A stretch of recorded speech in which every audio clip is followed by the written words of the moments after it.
Okay, welcome. I think we'll get underway here. I'm just going to put everybody on mute for the time being so there's no interference during Dr. Temkins' presentation. But we're really lucky to have all of you here tonight. We've had over 500 RSVPs for tonight's call, and we're really excited about the opportunity to have Dr. Deborah Temkins here providing her insight on bullying, its definition, and common misconceptions of bullying within the bullying prevention space. A lot of times the definition of bullying is really the key factor in how we both identify it and then also prevent it. And with that being said, this conference call is part of a larger series of conference calls that we are having over the next couple months as part of our Speak with an Expert conference call series.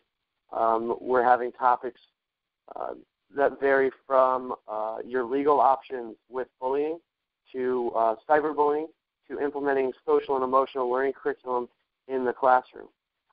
And we welcome all of you to join those conference calls as well in the future, just simply by going to our website and /conference_call_series. But with that being said, I would love to get our call underway and introduce Dr. Temkins here. Deb, I just want to make sure you're unmuted there. I hope so. Am I unmuted? There you go. Yep. But before we begin, I just want to give an introduction to Dr. Temkins' work. Dr. Temkins is the Bullying Prevention Manager at the Robert F. Kennedy Center for Justice and Human Rights. She founded the RFK Center's Project Seatbelt, which is a bullying prevention campaign that focuses on creating safe environments that stop bullying before it happens, or before it starts, excuse me. And before that, Dr. Temkins led the federal initiative on bullying prevention at the U.S. Department of Education from 2010 to 2012, and she led 3 national summits on bullying and helped coordinate the 2011 White House Conference on Bullying. She's also been charged with providing public technical assistance on bullying, designing and contributing to research on definitions and anti-bullying laws and policies, as well as coordinating interagency collaboration on 9 federal departments. Dr. Temkins, we're so lucky to have you here tonight. And with further ado, it's all yours. Great. Thanks so much, Ryan and Lee, for inviting me to speak today. To all of you who are listening, I usually give this presentation in front of a room. And one of the things that I really like to do with this presentation is have some interactivity. I really believe that the best way that we learn is when we really challenge ourselves to respond to questions. And so what I really encourage you to do today is I'm going to be tweeting, hopefully simultaneously to my presentation, and I want you to respond to me on Twitter. My Twitter handle is Dr. Deb Temkins. That's Temkins without a P. And you can respond to me directly on the questions that I'm going to be posing to you. The whole idea of this presentation is to challenge our assumptions. And I want us to think a little bit about what assumptions we hold on bullying and how we use those assumptions to guide what we're doing to try to address bullying in schools, in our communities. And the problem is we all come to bullying with our own experiences. So for instance, I come to bullying with a number of different experiences. The first experience is that when I was in middle school, I was severely bullied. I was harassed pretty ruthlessly from 7th and 8th grade to the point where I was sitting alone in the cafeteria, and even if you ask me today to go eat alone in a crowded cafeteria, not going to happen. That's one experience I bring to this. Next, I went and decided that I really wanted to understand this phenomenon a little bit more, and I went and got my PhD and focused particularly on bullying prevention. Now, so the research end is a completely different end of having my own experience of being bullied. Third, as you heard Ryan say, I ran the federal initiative on bullying prevention for several years, and that gave me the policy perspective of trying to balance between the fact that we know kids are suffering, we know we need to do something, and that the research is limited, and trying to balance our need to do something that's sound in the research with something that's actually going to help kids. So I'm going to pose a series of questions to you to really challenge the assumptions you might hold from your experience that you've had with bullying. So here's an easy one. The first question is going to be true or false. There is a definition of bullying. So go ahead and tweet at me. You can use the hashtag #ExpertSeries to respond as well to say whether that's true, T, or false, F. And you can go ahead and tweet that, and I'll see if this is going to work. Okay. So when we think about there being a definition of bullying, that's actually false. What I mean by that is there's not agreement on what bullying means. And this is really, really problematic. When we look at, for instance, the 49 states that have bullying prevention laws in place, not one of those definitions match. That means that if you travel from Massachusetts to Maryland, where I live right now, the definitions aren't the same. And that's really problematic. We also know that the researchers are using different definitions in their research, and that if you ask students and parents what their definition is, they don't agree. So typically, researchers think that bullying includes something along the lines of aggressive behavior that occurs between school-age kids, that involves a power imbalance, and is repeated or has the potential to be repeated over time. Now, you can see even within that definition, there's a whole lot of subjectivity. What do we mean by power imbalance? What do we mean by repeated? What do you mean by potential to be repeated? There's not agreement on the definition of bullying, and this is really problematic. So we have to really consider that one person's bullying is not the same as another person's bullying. We'll get more into that definition a little bit later. The second question I want to ask you is, which form of bullying is the most prevalent? So the forms of bullying that we can consider here are physical, cyber, rumor spreading, or verbal. So A, physical, B, cyber, C, rumor spreading, or D, verbal. You can just think about that for a moment.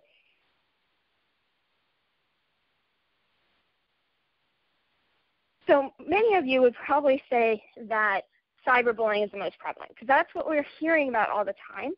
But actually, if you look at the latest statistics from the U.S. Department of Education School Crime Supplement, which is a form of research that I really trust because it's something that we call nationally representative, meaning it's sampled such that it represents the country as a whole. We actually find that cyberbullying is only at 9%. Rumor spreading, which is the most prevalent, is at 18.3%.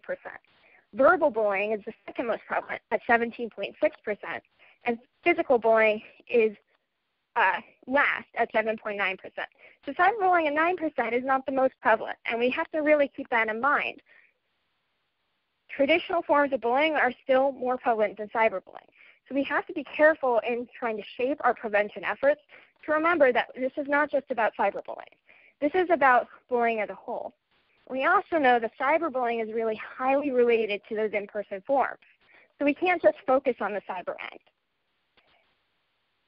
That also brings us to the question of this general question of what is the prevalence of bullying to begin with? And again, we come back to this issue of definition. Because if your definition is different and how you're measuring it is different, you're going to get different prevalence rates.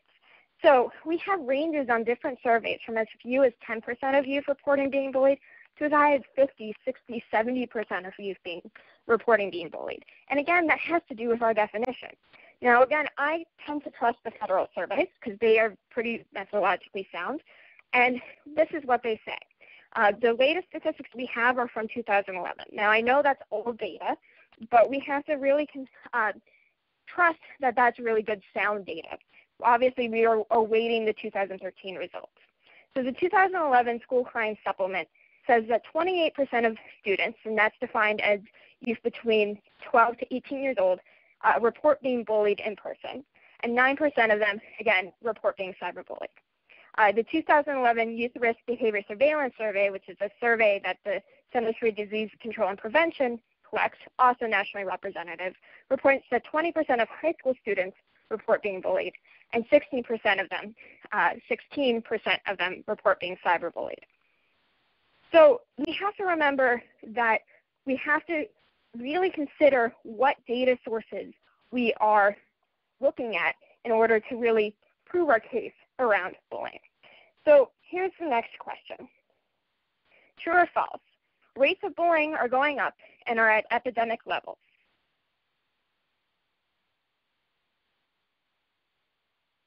So as much as the media might make us seem that this is true, actually this is false.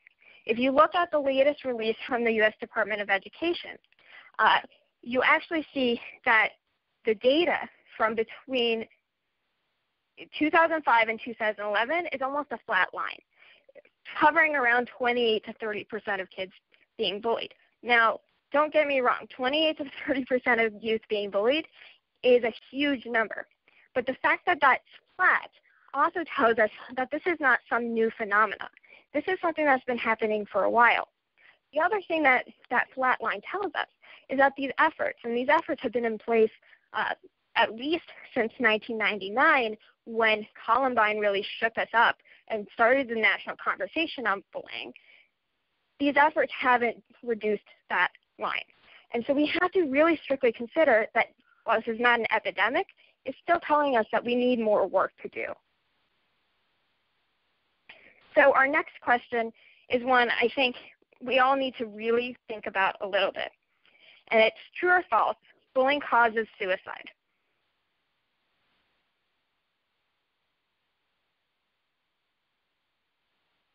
My answer to this one is it's complicated. And I think what's really critical to point out in these cases is that we can't simply say that bullying alone causes suicide, because we know that multiple factors are going into a child's unfortunate decision.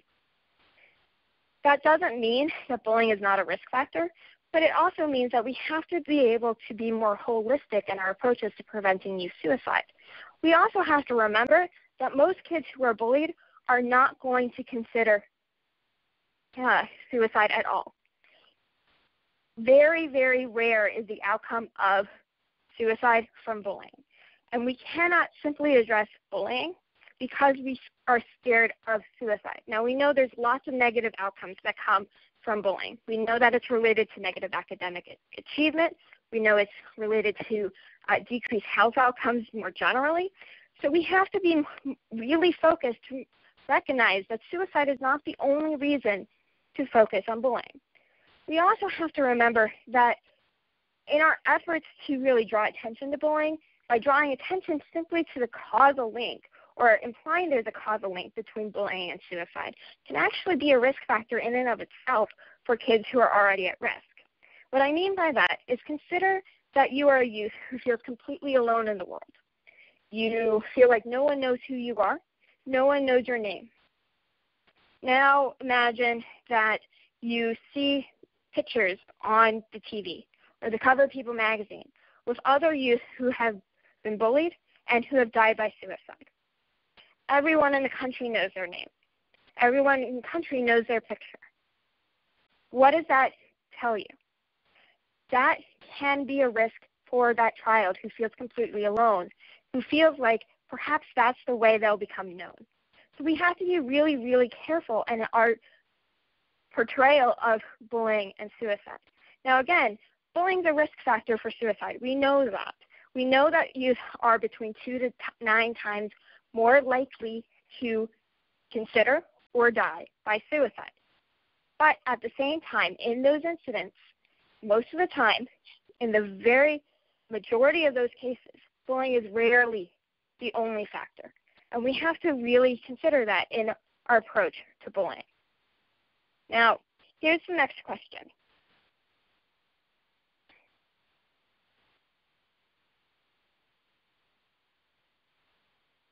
Bullying is a subjective experience.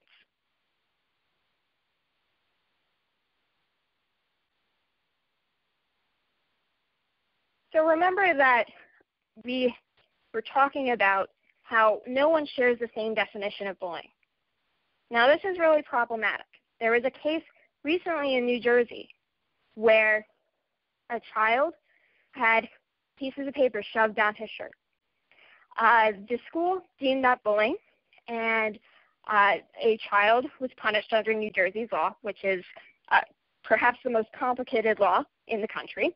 And that child appealed to essentially a magistrate or a judge. And that judge took the case, and the parents of the child who was accused of bullying said, look, it's just a prank. It was just kids being kids. Whereas the child who felt bullied said, no, I feel bullied. It was bullying. Well, the judge deemed that not bullying under the law, the definition of the law. So what happened? Well, the kid who was accused of bullying, that was wiped from their record. But nothing happened for the kid who felt like they were bullied. There's a problem there. Because remember, our concern, what has driven a lot of these efforts, is the fact that we think that bullying is a leading risk factor for suicide. We know that bullying is a risk factor for multiple things. And yet, we are so concerned with seeking and punishing the bully that we forget about the kid who is bullied. I argue that bullying is a subjective experience, meaning that it doesn't matter what your definition is, it matters what my definition is. And actually, we know in the research that the effects that are related to bullying, whether it be suicidal ideation, whether it be academic achievement, are related not to an objective standpoint of whether something was bullying or not. It's related to someone's self-report of bullying. And what that means is their own individual interpretation of what has happened. So if we're so concerned about the outcomes of bullying, we have to change our focus from the child who is doing the bullying to the child who feels bullied. Now, I'm not saying that we don't need to address the needs of the child who's bullying. And actually, we know for a fact that those kids are suffering almost just as much. We have to give them support. We also know that the reason kids are bullying is pretty complicated. We like to think that all kids who bully are victims, that they've been abused at home, that they're acting out from some trauma. And that's true in many cases. But we also have to recognize that bullying also serves a social function in many middle and high schools. And what I mean by that is these kids who are bullying are actually popular. They are essential in their social networks. And they recognize that they have to put others down because that's the norm of their social network in order for them to maintain their status and popularity. And yet we don't really talk about those issues when we talk about how to prevent bullying. So here's your next question. True or false? The solution to bullying is discipline, zero tolerance, and what I mean by that is expulsion or suspension policies or criminalization.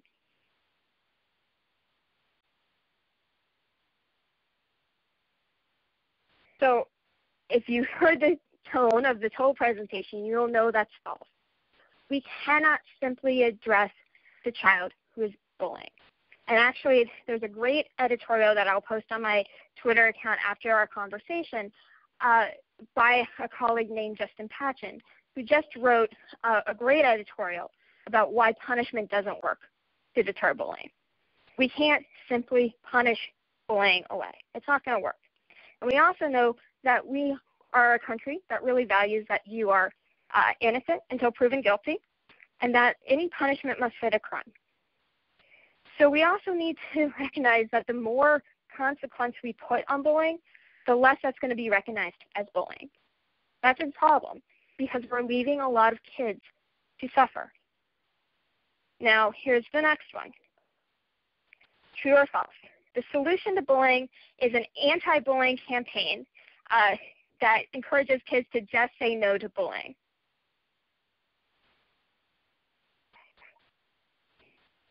Well, this also is false. And what I mean by this is anti-bullying is different than bullying prevention. It's something we have to really, really recognize, that simply telling kids not to do something doesn't work. We know this to be true. Think about abstinence-only education, for instance. We know from research that doesn't really work.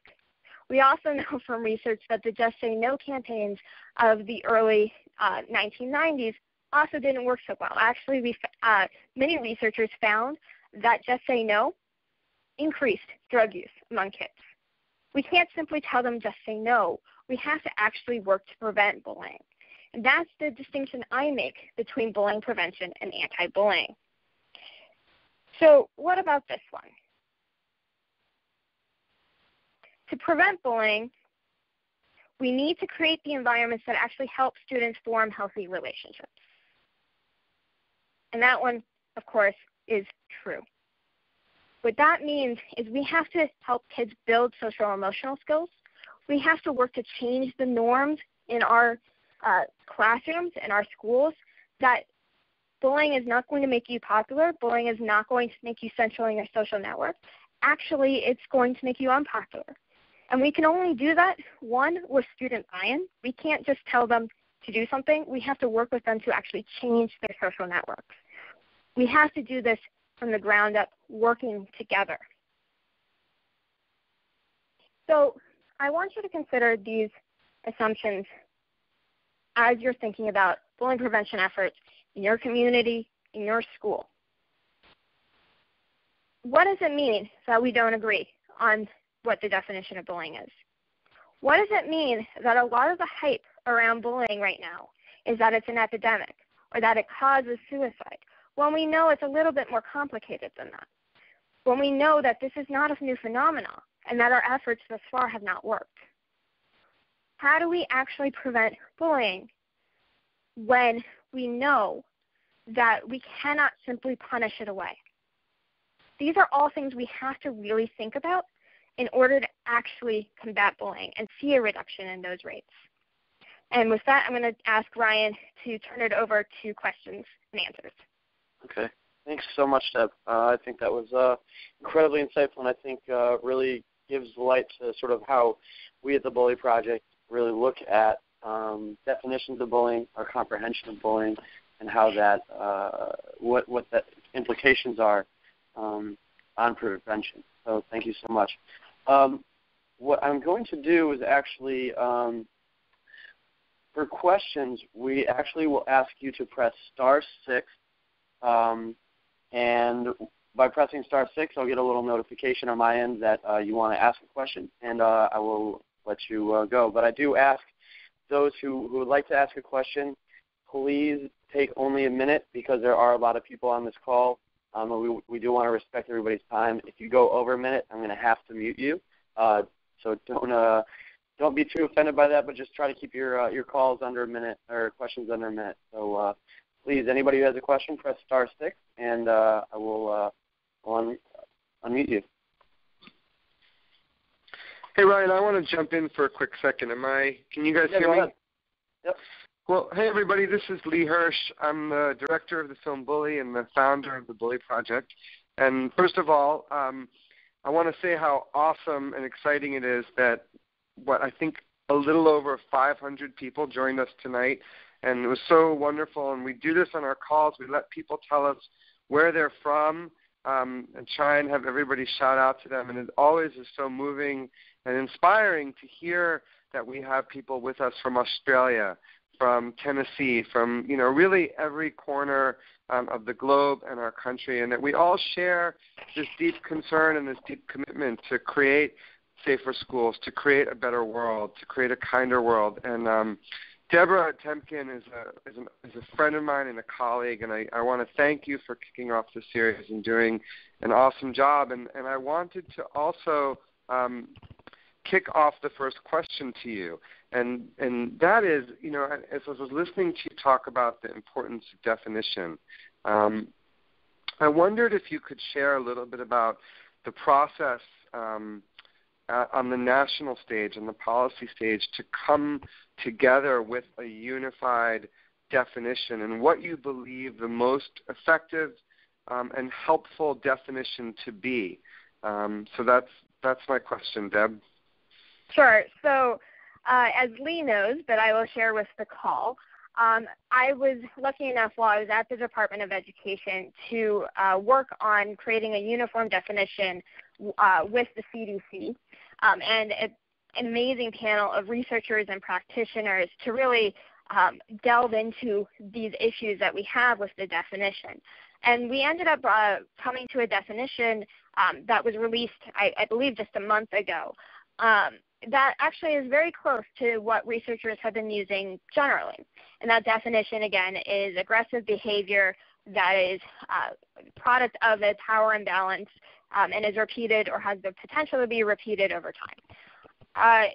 This is a definition that was first put out there by a researcher named Dan Alveus, and it's something that's been used for around 30 years at this point.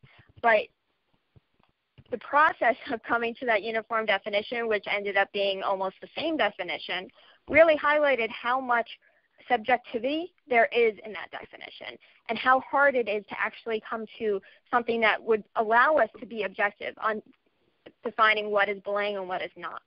And what I've come to think about over the last several years and really engaging in this process and talking to countless parents, teachers, administrators who frankly are frustrated with the definition because they don't know what to do with it, I've come to realize two things. One, we have to separate the perpetrator from the person who feels bullied. There's been a lot of pushback recently that because of our focus on bullying, everything has become bullying. So, someone took my pencil, oh no, he's bullying me. Well, there's probably a reason that they think it's bullying, and we can't just dismiss their experience. We have to actually work with them to help them understand what their experience is. For instance, if someone just jokes around with me, I'm 5'1", I was always short as a kid, and called me short, that might affect me right now.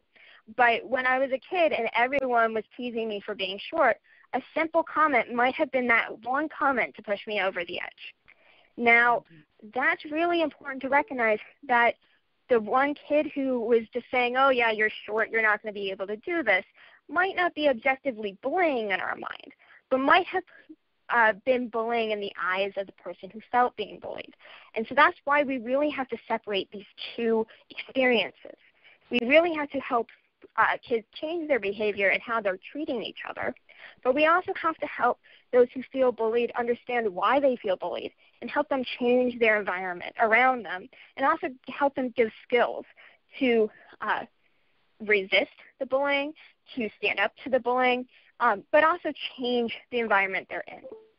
So that would be my answer to that one. I think the problem of the definition is going to continue to haunt us. So, Deb, we got a great question from somebody submitted via email this morning, and it was pertaining to sort of what you were speaking about in regards to legislation. And the question was, how would a federal piece of federal legislation that codifies bullying under the same language help to really create uniform definitions at the state level? Absolutely. So we find ourselves now with 49 states, with the exception of Montana, that have definitions of bullying in their anti-bullying laws that don't match. This is a similar position that they were in before the federal child abuse law was enacted.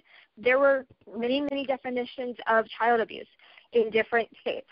We're at the same point now with bullying. And by creating a federal definition, at least then we can have better cohesive statistics. We can have better cohesive prevention strategies and technical assistance coming from the federal level, because we all are considering, at least to some extent, bullying as the same thing. Okay. So we have one question here from a 318 number. One moment to unmute them. For those of you who do have questions, please feel free to press *6, and that we can unmute you and you can ask Dr. Temkin your questions. Give me one moment. I'm not unmuting, however. Or if you have comments regarding some of what's been discussed here tonight, please also feel free to press *6 as well.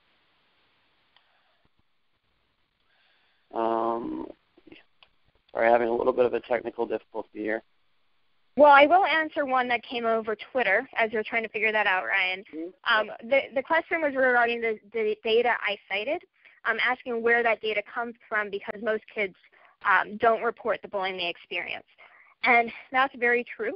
The data that I was talking about in terms of the school crime supplement and the youth risk behavior surveillance survey are both survey measures. The school crime supplement is actually a telephone interview, but both are self-report in an anonymous environment where they can report on their experience. And actually that's the survey we know that only a third of bullying incidents are reported, because one of the items on that survey asks, did you tell an adult about this bullying, if they answer yes or no to the bullying items. So I think that's a pretty good indication that we can't just go on how kids are reporting to adults or incident-based reporting that a lot of states are requiring now. We really have to give kids a safe way to tell us what their experience is.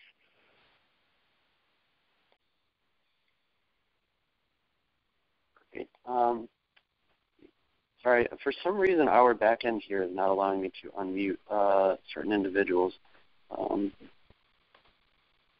Give me one moment. And if you have other questions, feel free to tweet them at me and use the hashtag #ExpertSeries. You can also take them over Twitter.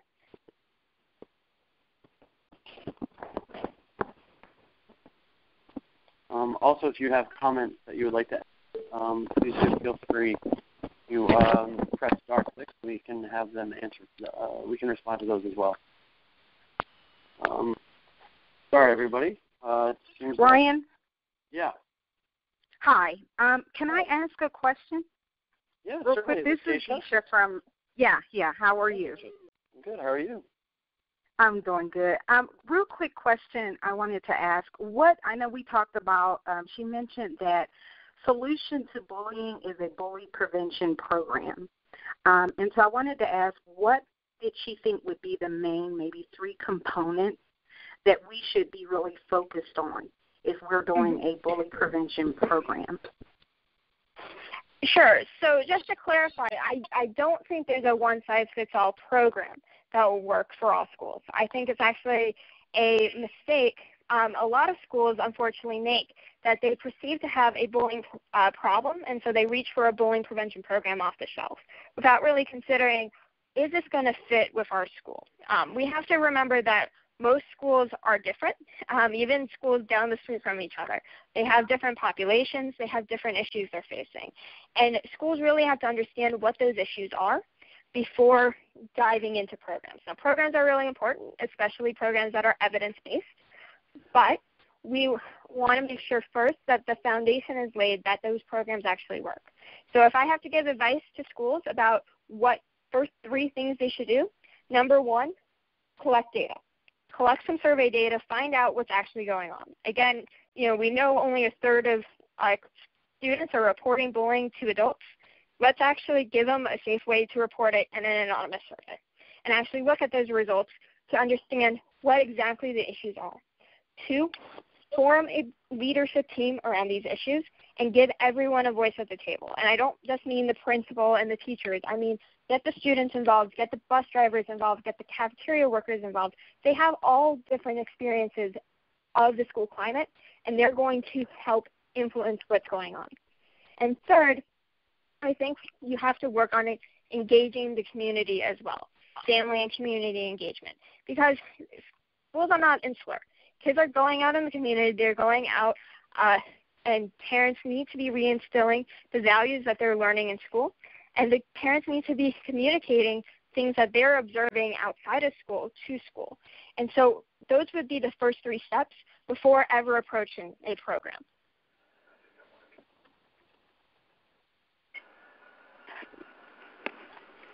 So for those of you who do have a question, please press star 6, or there are some that are unmuted. Please feel free to chime in with any comments or questions that you have. A question that I have is, this is Maureen from California. I've been a mentor to a gal, and she has a child who's being bullying. She's brought it to the attention of the school. They are doing nothing, absolutely nothing. Is there any chance that she can be able to get her child in another school? And this is California? Yes, it is, and it's a sad situation. So, unfortunately, I'm not an expert in California law, but what I can say is there are certain districts, there are certain states that have right to transfer laws. So what I would encourage you to do is talk to your district, bring it to the superintendent's attention, and tell them what's going on. I can't guarantee that the student will have the ability to transfer, but that really is the next step, regardless if the school is not doing anything to actually cover bullying. Okay, thank you. Thank you. This and is one other Reynolds from Iowa.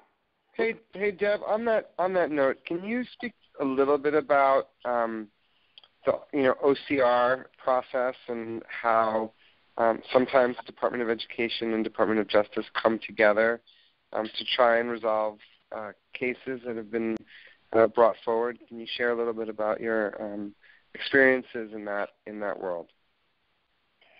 Sure. So the Department of Education in 2011 released a letter that went to all superintendents and principals at schools, really warned them that just because they're defining something as bullying doesn't mean that they exempt themselves from federal civil rights laws.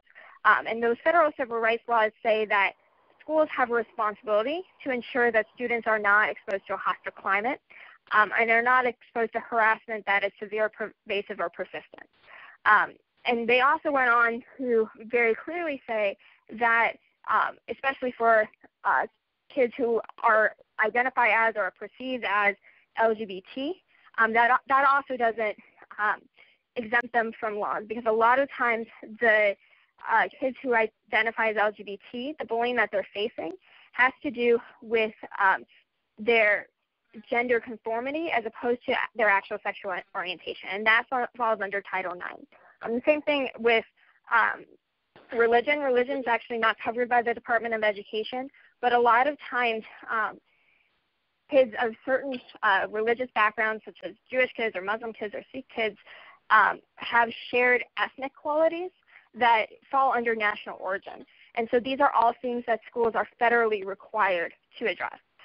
There is a process by which, if a school is not doing enough to address a situation that falls under Civil Rights Act, and those are race, national origin, gender, and disability, then you can submit it to OCR and go to ocr.ed.gov, and there's a form you can fill out, and they will get back to you. So, Deb, we have a question that I think is actually really great on Twitter from Marcus, and he asks, bullying derives, or have you found in your studies bullying derives more from single-parent homes versus a home with both parents? So unfortunately, I don't think there's been a lot of research into that. This is one of those research gaps we really need to work on. But I think one of the things that's really important to point out is that not all kids who bully are coming from homes that are dysfunctional or abusive or a lot of things that we tend to associate them with. A lot of times the kids are simply acting upon the social norms of their network, and it doesn't have to do with that background. So we have to be really careful in terms of drawing those assumptions about the kids who are bullying. I have a question about legislation. Yeah. Go ahead. Just give us your name. Hi, I'm Darlene Howell from Las Vegas, Nevada. In 2010 or 11, there were some bills introduced on a federal level, anti-bullying laws that never did become law. But one of the things that we noticed, these were modeled after the anti-discrimination laws, the federal anti-discrimination law. And they itemized the things that you've already talked about, like race and gender and sexuality and that sort of thing. But not any proposed legislation that I have ever seen addresses physical appearance. And physical appearance seems to be something that kids are bullied on. You were short. You mentioned the fact that you are a short person, and that's probably what you were bullied about when you were a child. What can we do to bring attention to the fact that people who are drafting these potential pieces of legislation are overlooking an important issue? Sure. So what you're talking about is something that bullying prevention advocates call enumeration, meaning we are specifying groups of youth who are particularly at risk. And usually the characteristics that are included in enumeration are things that we consider immutable, meaning these are things that are not going to change. Things like your race is not going to change, your sexual orientation isn't going to change. These are things that a child cannot change about themselves. Now, of course, my short stature is not something I can change about myself, but I can change general physical appearance. And so physical appearance has not really been considered an immutable characteristic. But you raise a really, really critical point in that bullying is not just based on those characteristics. And I think a lot of times when people are advocating for enumeration, they forget that key point. Now, enumeration is really important. There's actually some really good research coming out by a researcher named Hatzenbuehler, who actually shows that communities that have enumerated policies have less drug use, have less suicide rates. So these are really important things to include. But I'm a big advocate to making sure that those policies and laws include 3 critical words. Those 3 critical words are not limited to. Making it clear that just because a bullying incident was not based on someone's race or sexual orientation or gender identity, that it's still considered bullying. And that, I think, is really, really important to make sure that we're advocating for in terms of changing existing law as well as the federal law that has been pending for quite some time. Thank you. This is Lori Reynolds in Iowa. And Hello? at a national level, how much are you guys working with those in the mental health arena? Because we have so many kids that have been diagnosed with different mental health diagnoses that are bullies or have been bullied. I know here in Iowa we've been working with Bully Iowa. Some Iowa Federation of Families has. But I'm just wondering at a national level how much you do that and how you could help us do more here in Iowa. Sure. So speaking on mental health more generally, so I think what we have to recognize is that there's many sectors that have to work together. And when I was at the Department of Education, this is something we recognized early on, making sure we brought together the mental health community with the education community, with general health and services also, so the pediatricians and general practitioners coming in to all work together because they all play a critical role in this. One of the things that I really like to stress about what a consequence to bullying is that consequence doesn't need to be discipline. A consequence can include and should include mental health services for both the child who is being bullied and the child who is bullying others. Because I think, as you said, there's a lot of evidence that there's a lot of mental health issues that are underlying both roles in bullying. And so we have to be very careful and very conscious of that and really engage the mental health community. Now, in terms of Iowa specifically, I'm glad you put Iowa up because there are 2 pending bills right now, competing bills in your House and Senate. Right. Neither of them are what I would consider perfect. I know there's ongoing work to help straighten out. Iowa is one of those laws that actually limits bullying to behavior based on characteristics, so I've been advocating hard for them to include the words not limited to. But I think there's work to be done there to make clear that consequence includes referral to mental health service and making clear the consequence does not need to be negative, that it needs to be something to resolve the situation. And I think there's a real particular role, especially with the pending legislation in Iowa right now, that you can play to really try to influence that. If you could connect with me somehow and we could talk about that more, I send something out and try to get some work started. Of course. Actually, and on that note, we do have a great Bully Project Iowa team that's working on the ground. They were actually meeting with Governor Branstad just 2 weeks ago on those specific pieces of legislation. So if you email us at info@thebullyproject.com, we can connect you with our leadership team in Iowa. Is it Tanya? It is. I present with her on bullying. Right. We do the mental health component. She does the bullying component. Okay.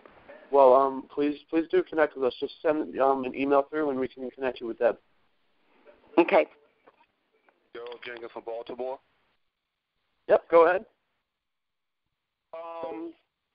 I'm very much aware of the bullying effect and practice in relation to our youth, but it was not until I entered the school system as a security officer that I realized and perceived its impact upon the teachers and staff. Mm-hmm. It's a very sad and very disturbing occurrence. I can only imagine its influence within the home. Can you address that? Are you speaking specifically among the staff or from student to staff? Well, as a security officer in my profession, I see the impact upon the teachers where they are literally hamstrung in terms of doing anything with disruptive kids, kids against kids, the way they talk to the teachers, the way the teachers are incapable or ineffective in disciplining the children and things of that nature. Okay, so I think part of the problem is that teachers have to be supported by the administration. Actually, a research project I did while I was in graduate school involved understanding teachers' implementation of a bullying policy in a specific district. And what they told me and what the common theme was is if their principal didn't support them in their efforts to address a situation, they stopped addressing those situations. And so I think the first thing is to get the principal on board and help him recognize, or him or her recognize, that they are the example being set for the school of what is tolerated and what is not. So that would be the first thing that I would say. I think second is that a lot of teachers just don't know what to do.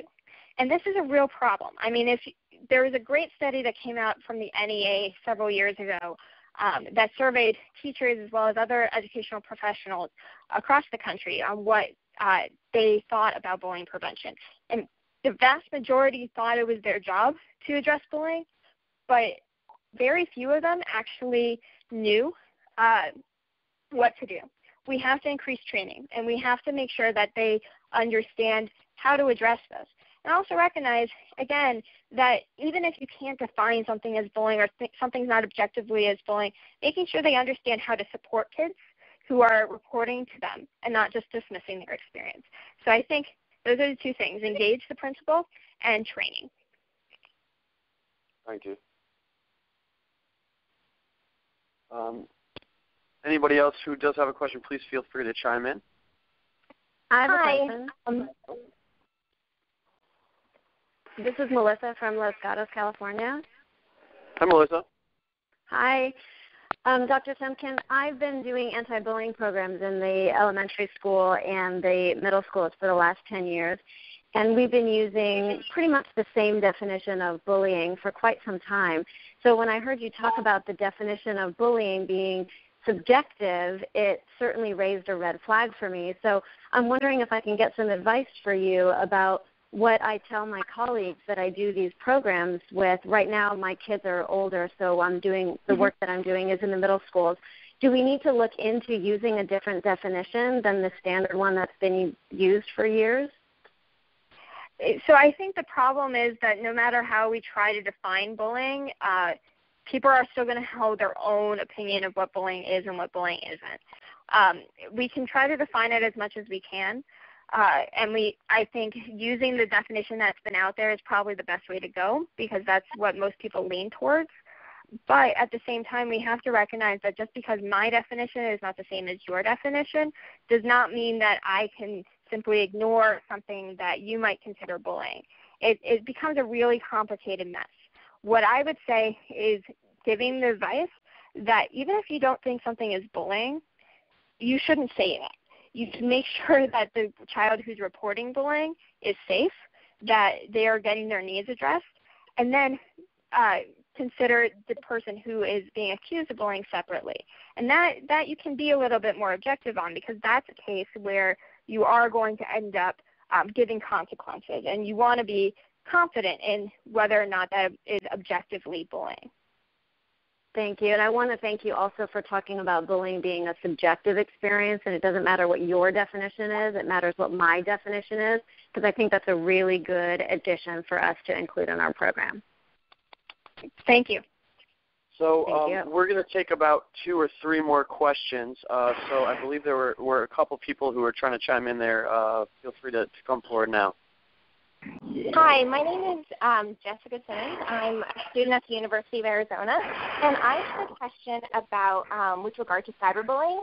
I know we aren't talking about cyberbullying directly. However, we know that the effects of cyberbullying can sometimes spill over into a school context, particularly if a student is being victimized online by another student in that school.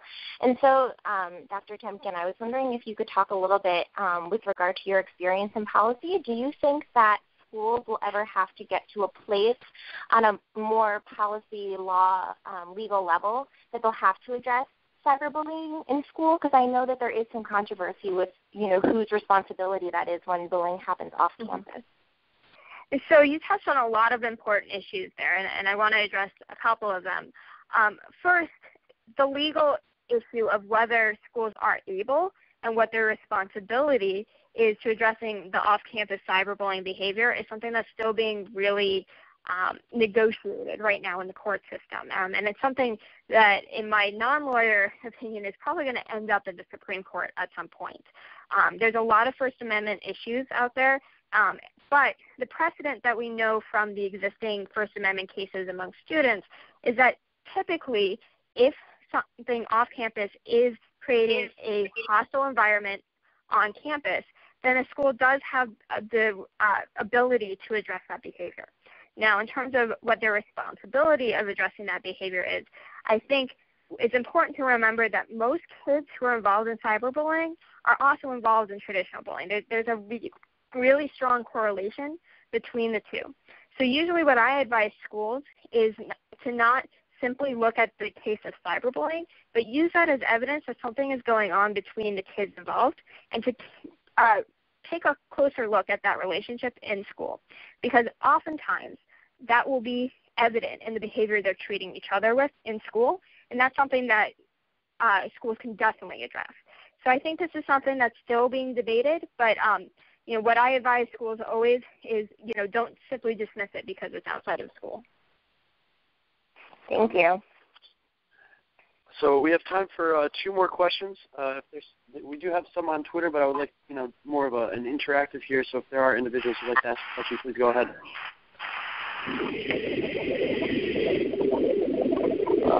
But Deb, actually, there's a good question actually on Twitter, sort of relevant to that point that I'd like to put forward, and it's related to educators taking parents seriously when they do report bullying.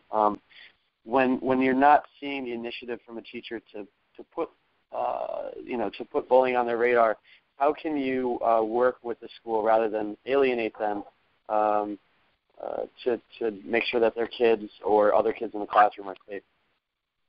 Sure. So I have worked with both the teachers' perspective on this as well as parents who I would talk to on a very regular basis when I was at the Department of Education, who would cry because their schools were just not listening. And I think what's important to understand is that schools are really overwhelmed with a lot of this bullying stuff. They don't know what to do.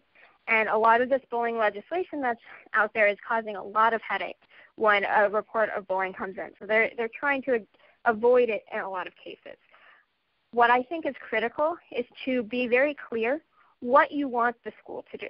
Now, again, I would stress that we have a tendency to say, oh, well, bullying has happened. You need to kick that bully out of school, and you need to make sure they're punished. I say turn it around. Forget about the other kid involved. Yes, they need to be addressed, but you need to focus on what is going to happen to my child and what is going to make their lives better and their situation resolved, as opposed to how can we get that other kid. In that, first, I would advise actually talking to kids. A lot of times our response as adults is to jump into action, but actually listening to them about what they need. And second is to bring that to the school with the kids' own handwriting so that it's not coming just from the adults saying, this is what I need. And I think that's really a critical first step because it takes a lot of the stress from the school who are worried about the bullying legislation and paperwork to say, can we please work on this? Can we work to perhaps change my child's seat in class? Can we work to make sure that my child can see the school counselor, etc.? I think that is really the critical point. Great. And actually, I kind of want to go back because there's an interesting to the question about cyberbullying. I mean, I think it's important that folks hear this. Is within legislation, though, there's sort of this. There's actually we saw it in Tennessee state law and some other laws here and there across the country, but actually putting in a clause that codifies off-campus behavior as any off-campus behavior that's detrimental to school climate as something that a school can have a say in.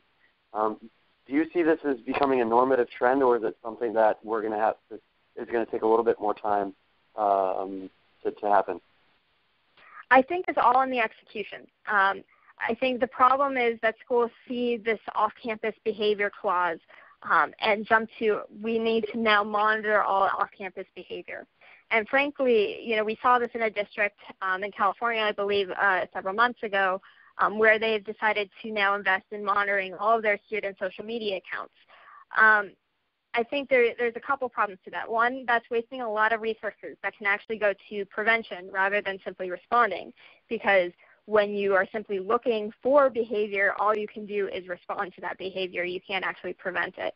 The second point is that it's also, it's because bullying is subjective, it's very hard to identify a particularly bullying offense, except for things that are very, very objectively wrong. So it becomes even more complicated with this tension between what's objectively wrong and subjectively wrong. So I think there's a lot of problems that come with that. So I think schools are really struggling with the implementation of this. I think what's really important is to recognize that it's all about making sure that a student's experience is positive so that they can learn. Because that really is the purpose of education, is to make sure that students are learning. And that really has to be the school's focus. What can I do to make sure that my students feel comfortable and safe to learn? Great. Well, I think we'll wrap up the call there unless there are any last questions that folks would like to ask. We do have time for maybe one more. Okay. Dr. Temkin, I really want to thank you for sharing all this insightful information tonight. And I want to thank everybody who participated in tonight's call for coming on. We do have more conference calls coming up. But actually, Dr. Temkin, if there's any one last piece that you'd like to share before we sign off here, please go ahead.